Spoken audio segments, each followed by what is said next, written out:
സുപ്രഭാതം. ഇന്ന് കുറച്ച് മുളക് പിച്ചുക എന്നുള്ളതാണ് ലക്ഷ്യം. കിറ്റിൽ കിട്ടിയ മുളകൊക്കെ നമ്മുടെ കയ്യിലുണ്ട്. ഇടയ്ക്ക് ക്യാപ്സിക്കത്തെ ഒന്ന് നോക്കി, പക്ഷേ കിറ്റിലെ മുളക് നമുക്ക് വേണ്ട. എന്തിനാ അത്രയും കൂടെ വിഷമുള്ളിൽ ചെല്ലുന്നത്? നമുക്ക് ഇഷ്ടംപോലെ മുളക് ഇവിടെ നിൽപ്പുണ്ടല്ലോ. അതുകൊണ്ട് ഉജ്ജ്വല ആകാശത്തിലേക്ക് നോക്കി കളിച്ച് നിൽക്കുന്ന കണ്ടോ. ഇതിൻ്റെ പ്രത്യേകതയാണ്, ഉജ്ജ്വല എന്നതിന് മുളകിൻ്റെ പ്രത്യേകത. അത് മുകളിലേക്ക് നോക്കിയാണ് വളരുന്നത്. ഉജ്ജ്വല എടുത്തതിന് ശേഷം കുറച്ച് സാധാരണ മുളക് കൂടി വെച്ചെടുക്കാം. നല്ല വലിപ്പത്തിൽ അവരുണ്ട്.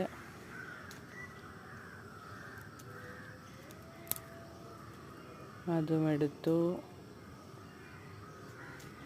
എൻ്റെ വയലറ്റ് കാബേജ് സുന്ദരനായി ഇവിടെ നിൽക്കുന്നു.